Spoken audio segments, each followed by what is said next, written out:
Hoy nos acompaña una gran leyenda del fútbol, un ejemplo perfecto de la trayectoria de un joven talento a un célebre futbolista de talla mundial, gracias a una dedicación y unas habilidades brillantes. Él comenzó su carrera futbolística en las categorías inferiores del São Paulo Futebol Clube, uno de los clubes más laureados y destacados de Brasil. Debutó como profesional, de hecho, en el São Paulo en el año 2000, jugando principalmente como centrocampista defensivo, pero sus buenas actuaciones y su capacidad ofensiva llamaron la atención de los ojeadores europeos. En 2003 dio el salto a Europa y se incorporó al Sevilla Fútbol Club, equipo donde destacó a nivel mundial. En su transición hacia un rol más ofensivo, se convirtió en uno de los máximos goleadores de la liga, con 38 goles en 63 partidos durante 2 temporadas. Ese potente estilo de juego y la capacidad goleadora le hicieron ganarse un apodo, la Bestia. Y después, en 2005, fue traspasado al Real Madrid, uno de los clubes de fútbol más prestigiosos del mundo. Allí jugó hasta 2008, con un breve paso por el extranjero, ¿no?, contribuyendo significativamente al éxito del equipo. Ganó 2 títulos de la Liga y una Supercopa de España. Además, jugó en el Málaga, fue club de fútbol en el año 2011 y tuvo una notable carrera internacional con la selección brasileña. Fue un jugador clave en el equipo que ganó la Copa América en 2004 y también contribuyó al éxito de Brasil en la Copa Confederaciones, ganando el torneo en 2 ocasiones, tanto en 2005 como en 2009. Por tanto, hoy tenemos el gran placer de hablar con Julio Batista. Julio, lo primero, muchísimas gracias por estar aquí. Es un gusto poder estar aquí contigo y poder hablar de todos los asuntos que puedan venir en esa conversación. Perfecto. Bueno, lo primero, no sé si quieres agregar algo más a esa introducción, a esa carrera futbolística. Sí, siempre es bueno. Yo fui bicampeón de la Copa América, 2007, nosotros en 2004 ganamos y 2007 también hemos ganado la Copa América. Yo tuve un poquito más de protagonismo en la de 2007 porque fui titular en toda la competición y como no estaba ahí, pelo menos para resaltar un poco. Perfecto. Y también otros equipos como el Arsenal, que también participé, y la Roma también, como equipos internacionales. Tuve el placer también de poder jugar en Estados Unidos también. Conocí un poquito del mundo, ¿no? Por así decirlo, ¿no? Perfecto, muy bueno ese apunte también de toda tu trayectoria internacional, que desde luego que te ha curtido y te ha hecho aprender mucho, ¿no? Me gustaría que empezáramos hablando un poco de tu vida de niño. ¿Cómo creciste? ¿En qué ambiente creciste? Bueno, el ambiente de niño era muy bueno, con muchos primos, yo tenía muchos primos, mi familia de mi abuelo era una familia de 6 hermanos, 3 mujeres y 3 hombres, entonces teníamos muchos primos, yo viví en casa de mi abuelo y la verdad que una infancia muy buena, no éramos de una familia rica, una familia más decir así humilde, pero nunca nos faltó de nada, que es lo más importante, y sobre todo el cariño de mis abuelos y el plato de comida nunca ha faltado, pero muy buena juventud, por así decir, ¿no? De niñez ahí he tenido, y la verdad que estoy muy agradecido sobre todo por cómo la educación que tanto mi abuelo y mi madre me ha dado, ¿no? Qué bueno.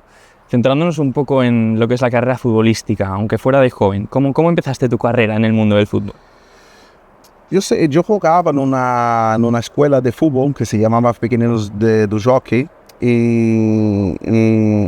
pero como yo vivía en un sitio que tenía muchas complicaciones por el tema de las drogas y todo, mi madre y todos los niños jugaban en la calle. Aquella era una época que todos los niños jugaban en la calle, y mi madre no le gustaba mucho que yo estuviera en la calle, entonces lo que mi madre ha hecho fue comprar un título para ser socia del São Paulo, y yo de vez de estar en la calle empecé a frecuentar el club del São Paulo, y desde ahí pues me vieron jugar ahí en el São Paulo y me llamaron para hacer una prueba en el fútbol sala. Entonces pasé en la prueba de fútbol sala, empecé a jugar en el fútbol sala y seguí en la escuela que tenía. Y luego tuve que decidir, me quedé en la escuela y desde ahí arrancó toda mi trayectoria, porque desde ahí ya me lleva a la parte social del club, que era una parte más volcada, más la parte social. Entonces me ven jugar ahí en la parte social, Es un día que yo salgo y meto 3 goles. Estaba el director de la cantera, el director de todo, me han visto, han dicho que querían que yo hiciera una prueba ya más importante, que era para la parte ya relacionada con toda la cantera que tiene la estructura de São Paulo, y desde ahí ya no sale más. Qué bueno, qué bueno. Y bueno, tras esta trayectoria y también teniendo en cuenta que eras muy joven cuando empezaste a despuntar en este club, ¿cuál es el momento que tú recuerdas que dijiste, quizá puedo convertirme en futbolista profesional? No te digo que hay una cosa así, pero yo creo que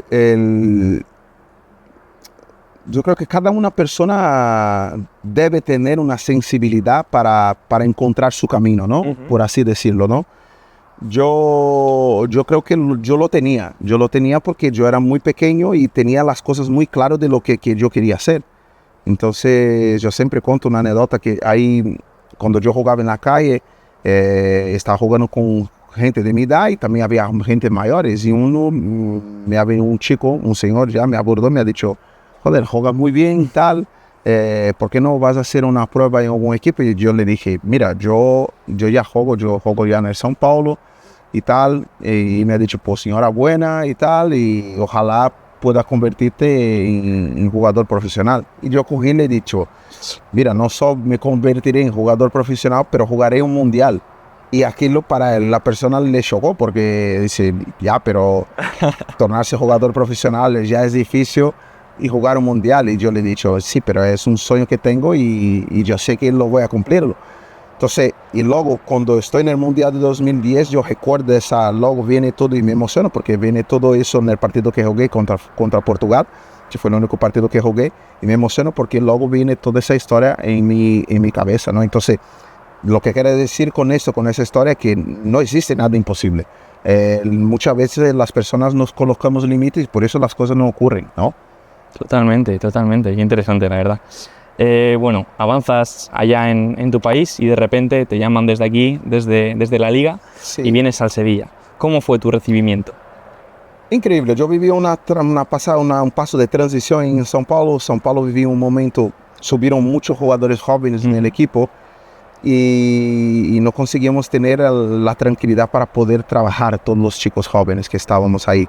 Entonces empezamos a tener muchos entrenadores y eso dificultó mucho. Tener una base, una seguridad de tranquilidad para trabajar no teníamos, y llegó la propuesta del Sevilla, que yo no conocía. Al final no conocíamos del equipo y tal, y desde ahí empezamos a seguir. Pero mi agente me ha dicho, mira, hay una posibilidad muy importante de ir a Europa. Es un equipo de mitad de la tabla, pero un equipo que te va a dar la posibilidad de poder trabajar, de poder enseñar tu trabajo. Y creo que si vas, en poco tiempo, el mundo, sobre todo porque tu fútbol está más ahí que aquí. Y realmente fue una cosa de tomar una decisión, de una buena decisión. Porque queriendo o no, cambia toda tu vida en acuerdo con lo que estás viviendo en el momento, ¿no?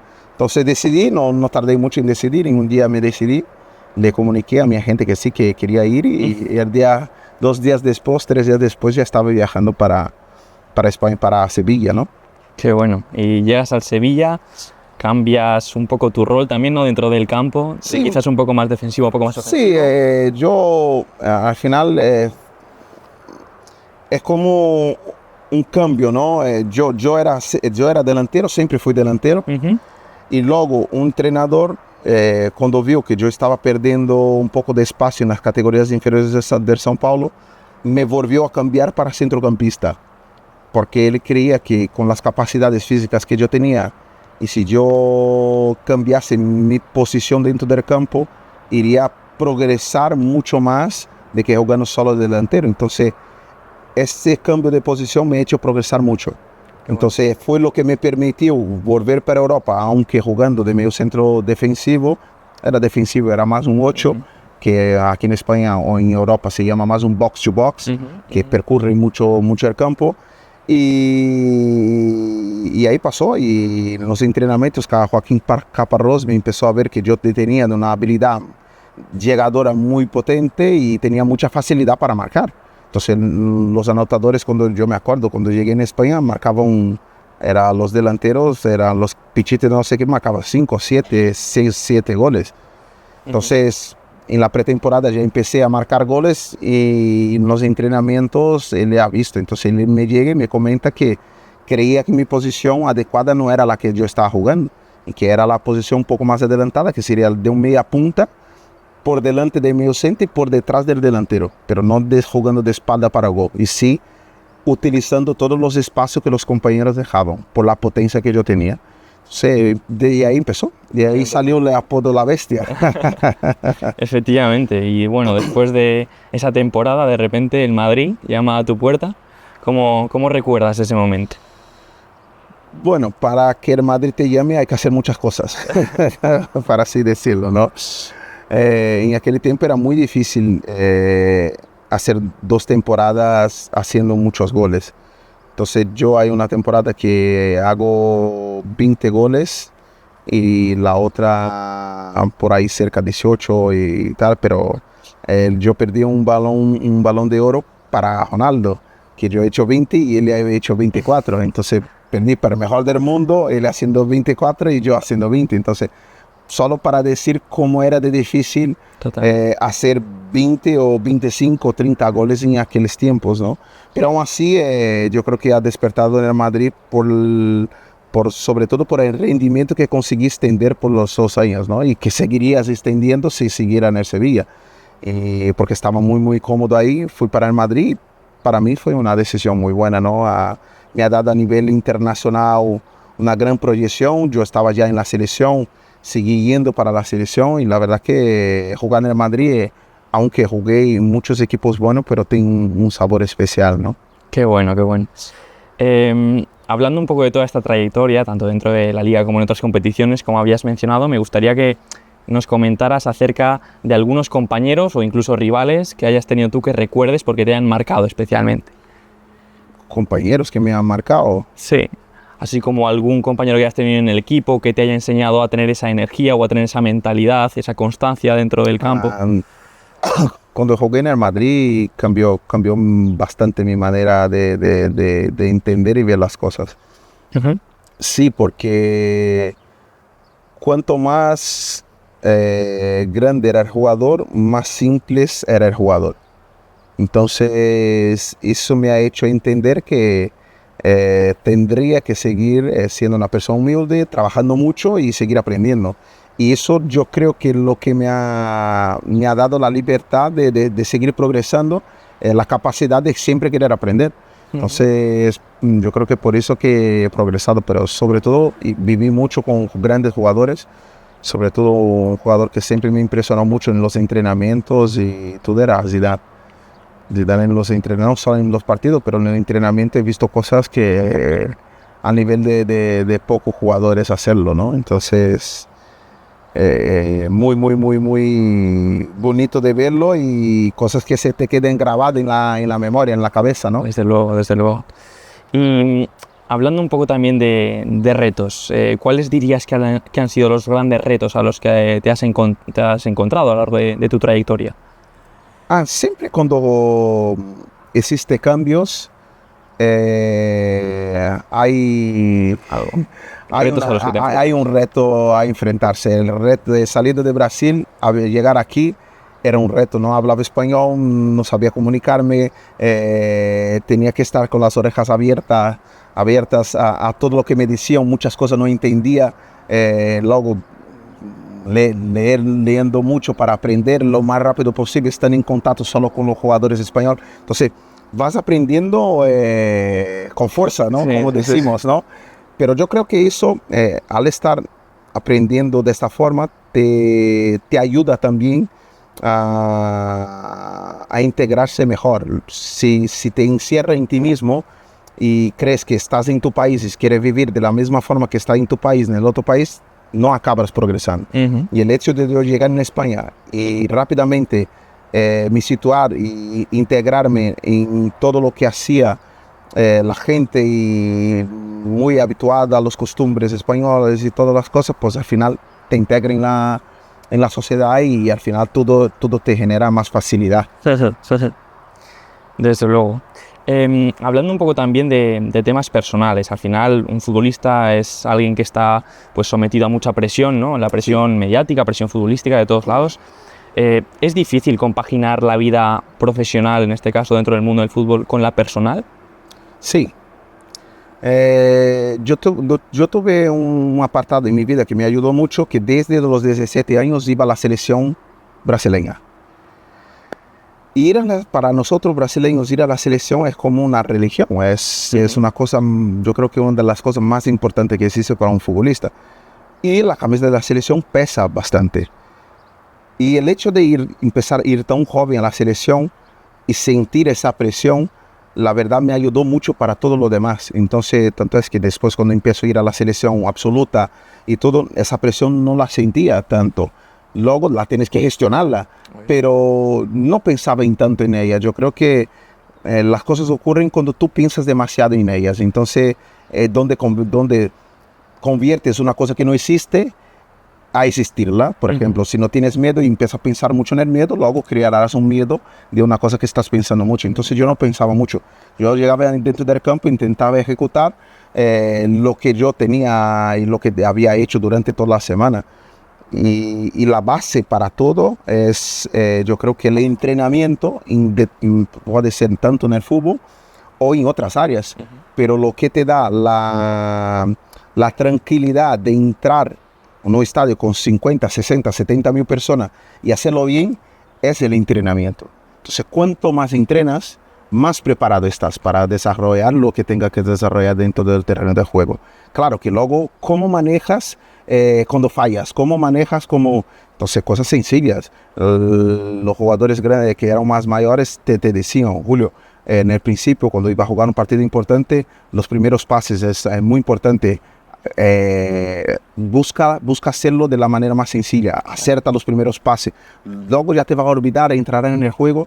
Y es verdad, si en los primeros pases no fallas, tienes más confianza, porque luego existe el murmurillo que hay de fuera de la grada, si fallas un pase, si falla el otro, si falla una jugada de gol. Entonces, todas esas cosas, si vas acumulando la experiencia para hacerlo mejor, cada día vas haciendo mejor. Y es como una cosa genera la otra, ¿no? Cuanto más veces entras dentro del campo, mejor te manejas, ¿no? Claro, sin duda.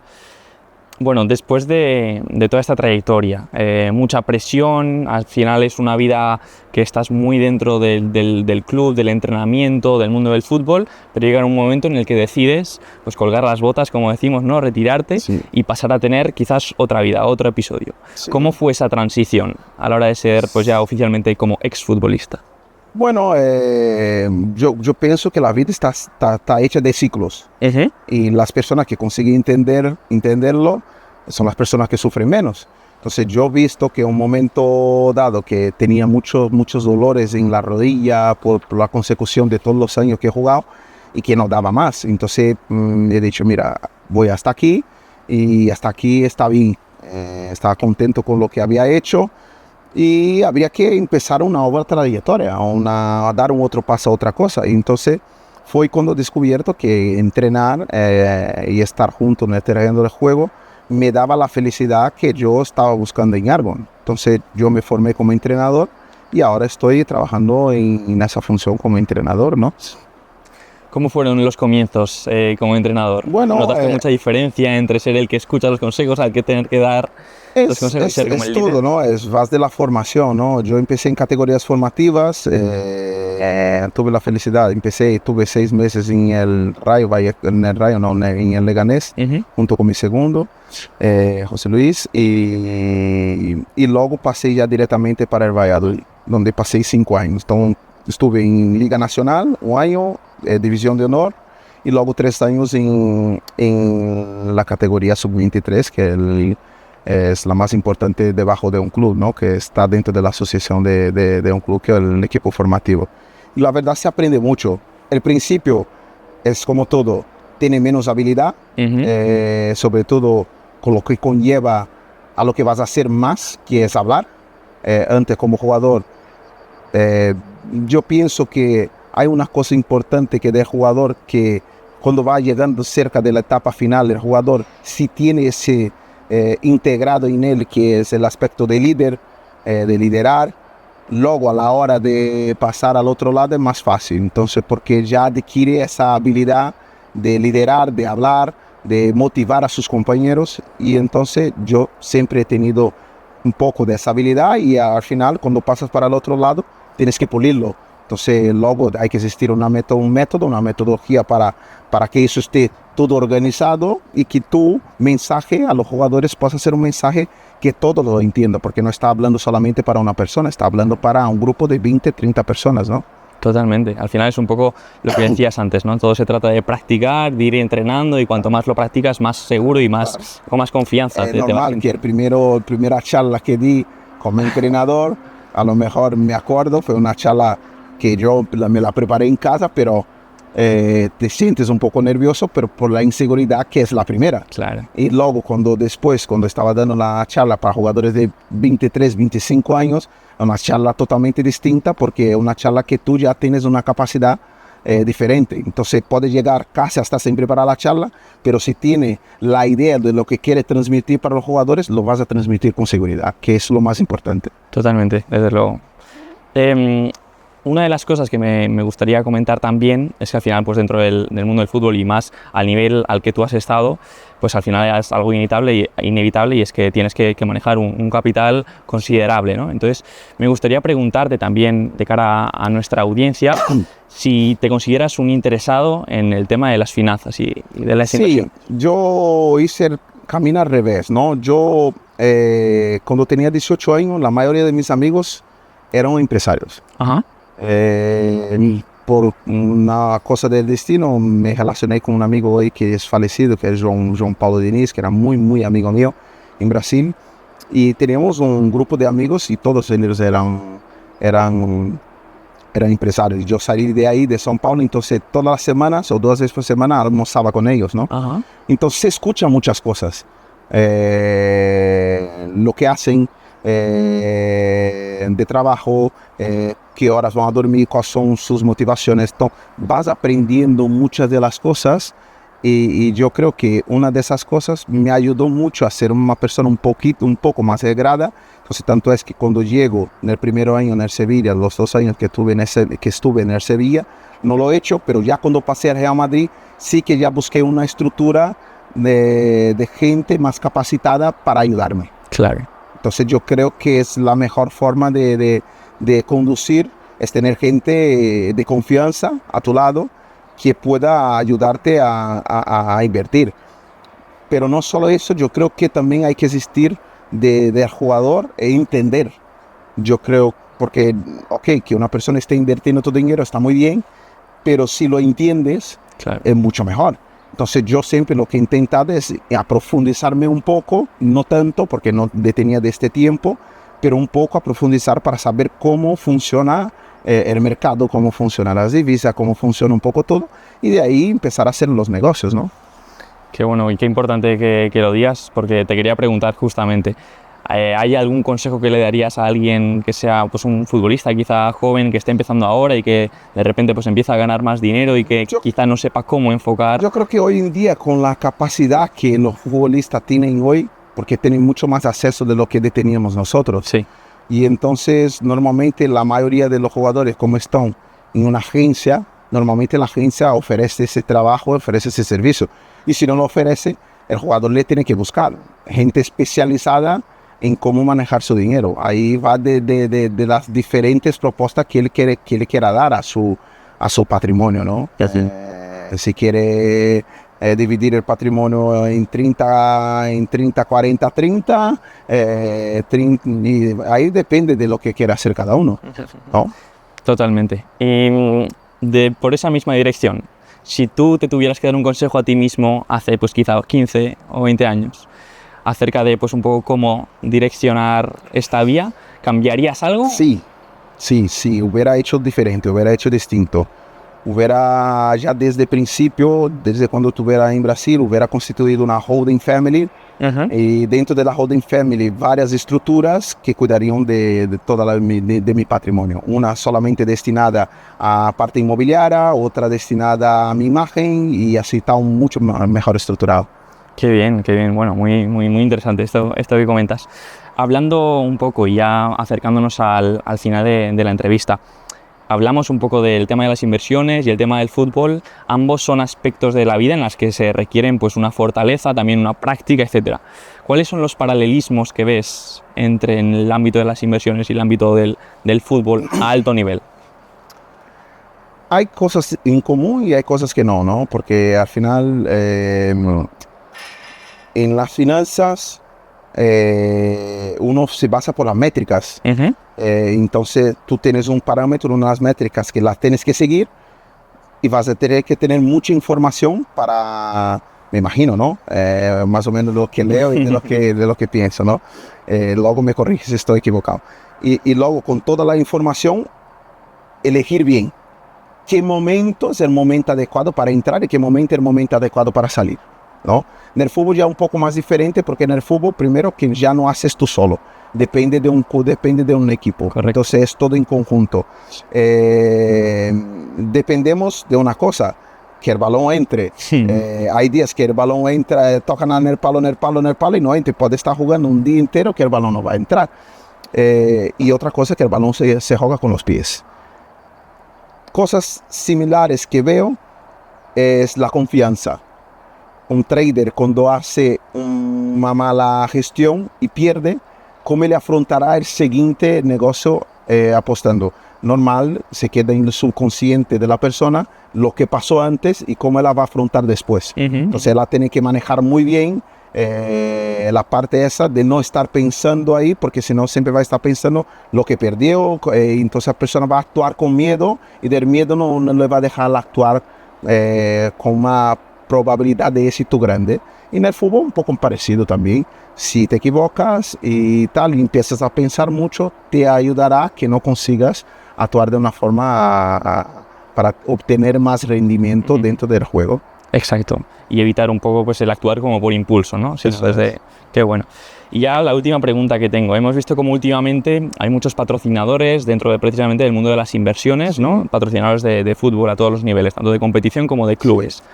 ¿Cómo ves esto de cara al futuro? Y aparte, ¿crees que esto puede ser algo útil para la audiencia? ¿En qué sentido dices? Patrocinadores en cuanto a sponsors, marcas que están más presentes dentro de las competiciones, de los equipos y que quizá dan más a conocer el mundo de las inversiones a la audiencia del fútbol.